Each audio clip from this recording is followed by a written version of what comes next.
இயேசு கிறிஸ்துவின் இனிய நாமத்தில் வாழ்த்துக்கள். இந்த நாளிலும் இயேசு கிறிஸ்து சிலுவையில் சொன்ன தன்னுடைய 5வது வார்த்தையை யோவான் தன்னுடைய 19வது அத்தியாயத்தில் 28வது வசனத்தில் எழுதி வைத்திருக்கிறார். அதன் பின்பு எல்லாம் முடிந்தது என்று இயேசு அறிந்து வேத வாக்கியம் நிறைவேறத்தக்கதாக தாகமாயிருக்கிறேன் என்றார்.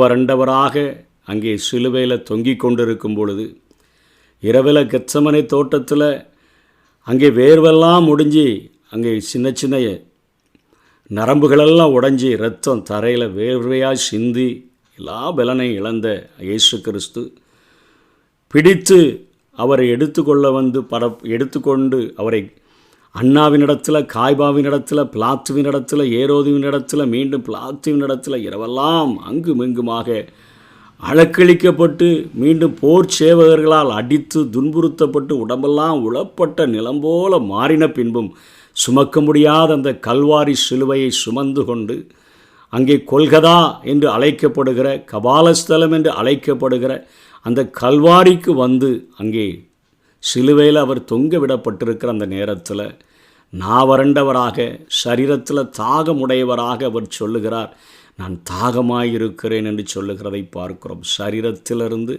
ஒரு வேதனையின் குரலாக இந்த குரல் எழும்பி வருகிறது, தாகமாயிருக்கிறேன். அங்கே அவருக்கு வேதனையை மறக்கிற மயக்க நிலைக்கு கொண்டு வருகிற கசப்பு கலந்த காடியை குடிக்க கொடுத்த பொழுது அதை அப்படியே ருசி பார்த்துட்டு அவர் என்னுடைய சுய நினைவிலேயே என்னுடைய எல்லா மனிதனுக்கு தருகிற வேதனையும் நான் அனுபவிக்க நான் வந்திருக்கிறேன் என்று சொல்லி அந்த மயக்கத்திற்கென்று கொடுக்கப்படுகிற அந்த காடியையும் அவர் குடிக்க மறுத்து விட்டுத்தான் சொல்லுகிறார், நான் தாகமாயிருக்கிறேன் என்று சொல்லி. அங்கே யோவான் 4வது அதிகாரத்தில் சமாரியா நாட்டு பெண்மணியிடம் சொல்லுகிறார், நான் குடிக்க கொடுக்கும் தண்ணீரை குடிக்கிறவனுக்கு ஒரு காலம் தாகம் உண்டாகாது என்று சொன்ன அந்த இயேசு கிறிஸ்து இங்கே கல்வாரி சிலுவையில் நான் தாகமாயிருக்கிறேன் என்று சொல்லுகிறதை பார்க்கிறோம். கிழிக்கப்பட்ட அந்த உடலில் பயங்கரமான தாகம், எல்லா வேதனைகளையும் அவர் ஏற்றுக்கொண்டபடியினால் அவர் தாகமடைந்தார் என்று சொல்லி பார்க்கிறோம். இதிலிருந்து நமக்கு கிடைக்கிற ஆசீர்வாதம் என்ன?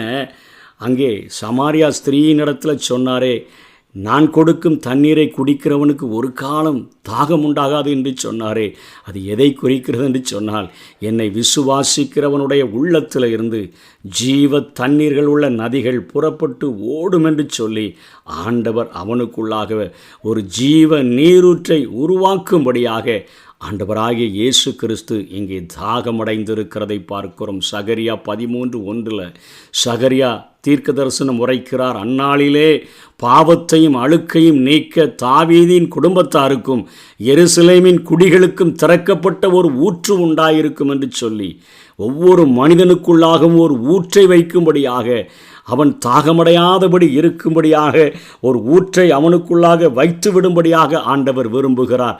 தாகமடைந்து கல்வாரி சிலுவையில் தொங்குகிற இயேசு நம்மை அமர்ந்த தண்ணீர்கள் அண்டைகளை கொண்டு போய் விடும்படியாக அவர் என் மெய்ப்பராயிருக்கிறார், நான் தாழ்ச்சியடையேன் என்று சங்கீதக்காரன் சொல்லுகிறாரே, அந்த பிரதான மெய்ப்பனாக இருந்து நம்முடைய வாழ்க்கையில் நாம் தாகமடையாதபடி அமைதலுள்ள ஒரு வாழ்க்கையை வாழும்படியாகத்தான் ஆண்டவர் ஒவ்வொரு மனிதனுக்குள்ளாக ஒரு ஜீவ நீரூற்றை வைத்து அவன் ஒரு காலம் தாகமடையாது இருக்கிற ஒரு ஆசீர்வாதத்தை தரும்படியாக கல்வாரி சிலுவையில் நான் இப்பொழுது தாகமடைந்திருக்கிறேன் என்று சொல்லுகிறதை பார்க்கிறோம். இன்றைக்கு மனிதர்கள் அநேக பணத்தை சம்பாதிச்சிட்டானா என்னுடைய தாகம் தீர்ந்துரோன்னு சொல்லி நினைக்கிறார்கள். அந்த பண தாகம் ஒரு கடல் நீரை குடிப்பதற்கு சமானமாக அது காணப்படுகிறது.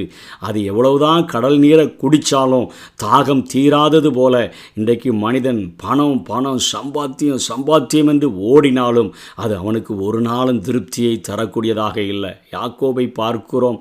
மந்தைக்குள்ளாகவே படுத்து கிடந்த யாக்கோபு தன்னுடைய மனைவிமார்களிடத்தில் பேசணுனாலும் பிள்ளைகளிடத்தில் பேசணுனாலும் மந்தையினிடத்தில் அழைத்தே பேசுகிறதை பார்க்கிறோம். இன்றைக்கு உலகத்தில் தொழில் ஸ்தலங்களிலேயே தங்கி தொழிலை நடத்தி பணம் என்று ஓடுகிற அநேகரை பார்க்கிறோம். உலகம் முழுவதையும் ஆதாயப்படுத்துகிறது போல அவர்கள் அத்தனையாய் ஓடினாலும் அவர்களுடைய தாகம் தீர்க்கப்படுகிறதில்லை என்பதை நாம் அறிந்திருக்கிறோம். அதனை போல தங்களுடைய சாதனைகள், அவர்கள் நான் அதை சாதித்து விட்டேன், இதை சாதித்து விட்டேன் என்று சொல்லி இன்றைக்கு வருடா வருடம் இன்றைக்கு சாதனைகளை தெய்வமாக பாவித்து அதற்கு ஒரு பூஜை நடத்துகிற உலகத்திலே நாம் வைக்கப்பட்டிருக்கிறோம். அதனை தொடர்ந்து பாவம், அந்த பாவத்தை செய்துட்டா எனக்கு சந்தோஷம் கிடச்சிரும், இந்த பாவத்தை செய்துட்டா எனக்கு சந்தோஷம் கிடச்சிரும், என்னுடைய தாகம் தீர்க்கப்பட்டு விடும், நான் அதில் திருப்தி அடைஞ்சிருவேன், இதில் திருப்தி அடைஞ்சிருவேன், அந்த பாவத்தை செய்தால் திருப்தி அடைஞ்சிருவேன்.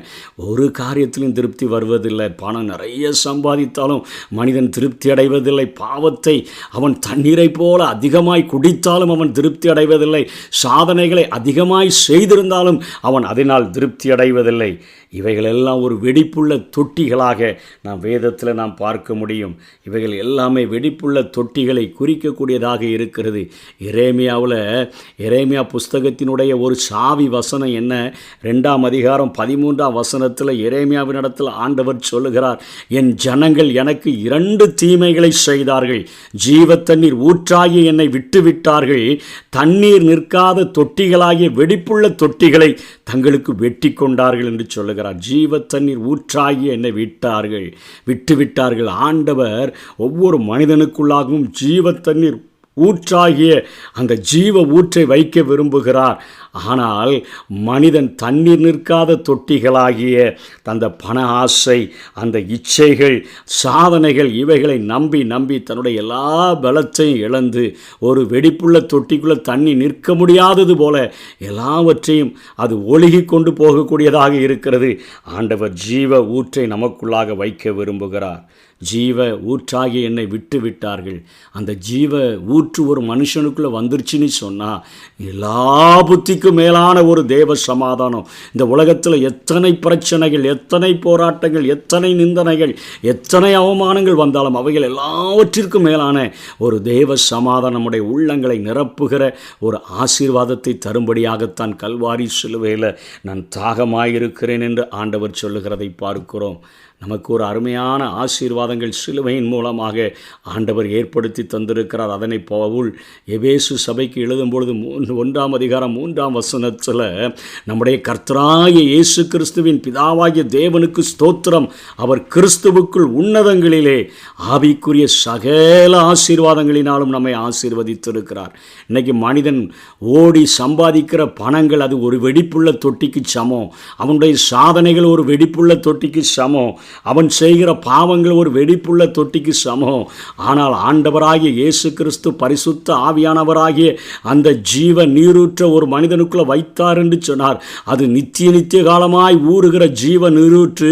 அது அவனுக்குள்ளாக கிறிஸ்துவுக்குள் உன்னதங்களிலே ஆவிக்குரிய சகல ஆசீர்வாதத்தினாலும் அது நம்மை ஆசீர்வதித்து விடும் என்று சொல்லி அங்கே பவுல் எழுதுகிறதை பார்க்கிறோம். பிலிப்பியருக்கு எழுதும் பொழுது 4ஆம் அதிகாரம் 19ஆம் வசனத்தில் இன்னும் இப்படியாய் சொல்லுகிறார், என் தேவன் தம்முடைய ஐஸ்வரியத்தின்படி உங்கள் குறைவையெல்லாம் கிறிஸ்து இயேசுவுக்குள் மகிமையிலே நிறைவாக்குவார் என்று சொல்லி ஆசீர்வாதங்களை தந்து எல்லா புத்திக்கு மேலான தேவ சமாதானத்தை நம்முடைய இருதயத்தில் கட்டளையிட்டு உலகம் தரக்கூடாத சமாதானம், உலகம் தரக்கூடாத சந்தோஷத்தினால் நம்மை நிரப்பும்படியாக இந்த உலகத்தினுடைய ஒவ்வொரு ஆசைகளும் இச்சைகளுக்குமாய் நாம் தாகமாய் இராதபடிக்கு தேவனுடைய பிரசன்னத்தில் நாம் நிரப்பப்பட்டு தாகம் தீர்க்கப்பட்டவர்களாக ஒரு சமாதானத்தோடு கூட வாழும்படியாகத்தான் சரீர வேதனையில் கத்துகிறார், தாகமாயிருக்கிறேன் என்று சொல்லி. இன்றைக்கு நம்ம ஒவ்வொருவருக்குள்ளாகவும் அந்த ஜீவ நீரூற்றை நீர் எங்களுக்கு தந்துவிடும் என்று சொல்லி கேட்டால் அந்த ஜீவ நீரூற்றை ஆண்டவர் நமக்குள்ளாக வைக்கும் பொழுது உன்னதத்திற்குரிய சகல ஆசீர்வாதங்களையும் நாம் பெற்று அனுபவிக்க முடியும். நாம் தம்முடைய ஐஸ்வர்யத்தின்படி நம்முடைய குறைவுகளை எல்லாம் கிறிஸ்து இயேசுவுக்குள் நிறைவாக்கி நம்மை அவர் வழி நடத்துவார். கர்த்தர் தாமே நம்மை ஆசீர்வதிப்பாராக. ஆமே. தாகம் தாகம் என்றீ எனக்காய் ஏங்கி நின்றீ,